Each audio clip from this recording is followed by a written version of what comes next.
Are we doing this? I have a Coca-Cola. Either way, hey there, guys. I just saw Black Panther Wakanda Forever, and we're still in the theater.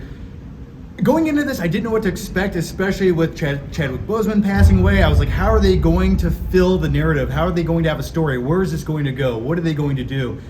And I'm happy to say that out of the last 3 Marvel films that I've seen over the last 6 months, this actually feels like a real movie. It's fulfilling. There's a conclusion. There's emotion. It doesn't feel choppy. It doesn't feel like there's something missing. It feels like a complete movie. That is the biggest praise I can give it.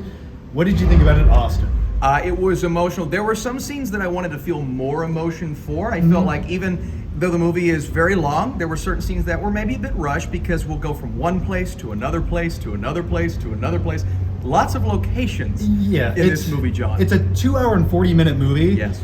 Does it need to be? Not really. And there's nothing wrong with the long runtime of a film when you have a lot of story to put into it, but it really felt like they were sort of tiptoeing around just to burn up the runtime. Yeah.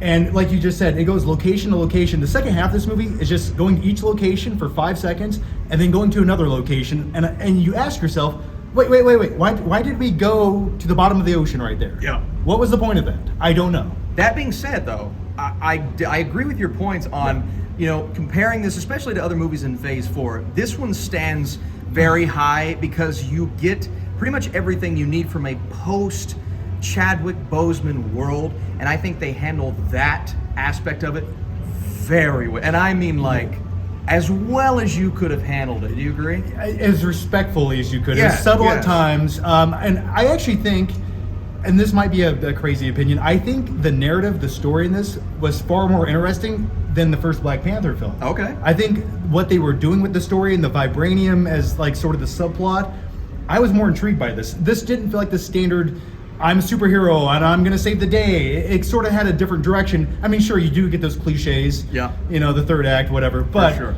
but I actually was more intrigued by the story of this than I was the first film. I think they handled it. They dive into the politics of it all, and you're gonna hear me say that and be like, oh, okay, awesome. What are you talking about? But no, it sounds like Phantom Menace. It does.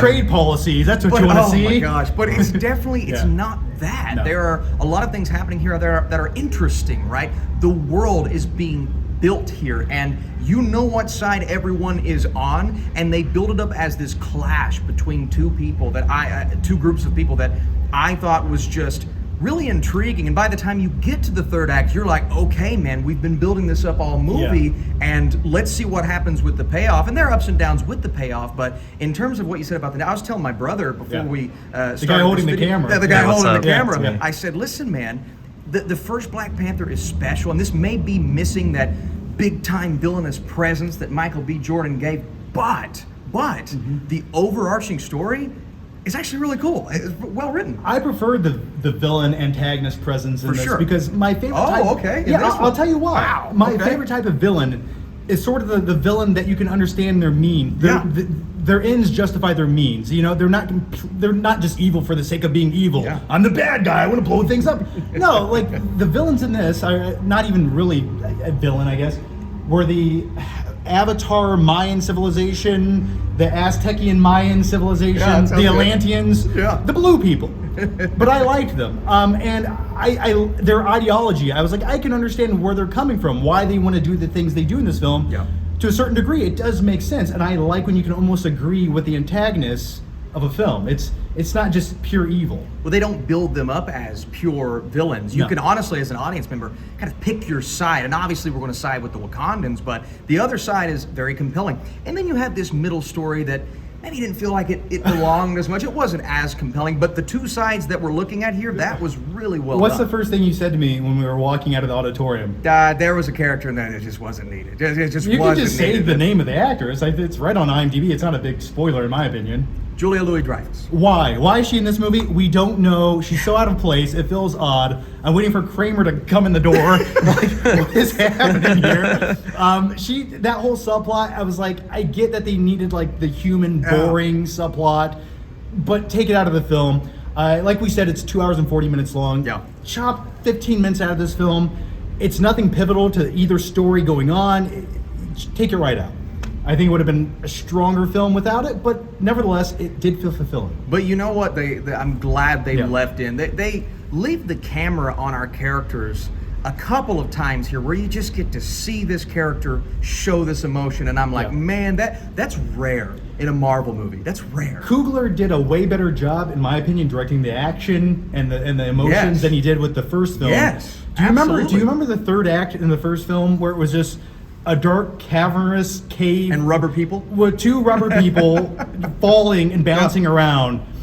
This film, you see what's going on, you do. And you feel something because you can actually see the action and the emotion. So superior, I would say, as far as directing style goes. The set pieces are beautiful, man. Absolutely beautiful. And there's a world we explore here. Yeah, dude, it looked awesome. It felt like both worlds, the Wakanda and the under the sea. What is the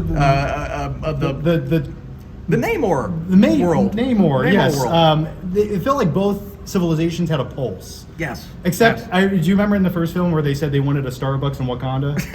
I don't think they got their Starbucks. That would have been a great after credit scene, I'm just saying. Hey, but you bring up something, you know, we get the little bits of humor and the pieces that have kind of brought down a few of these Marvel movies as of late. Yeah. I did not feel that in this movie. I actually felt a lot of levity, and they didn't insert the humor when it wasn't necessary. That's nice. It was timed nicely. It wasn't too heavy. It wasn't like Thor, Love and Thunder, where it's just like an SNL sketch that goes on for 95 minutes. Yeah.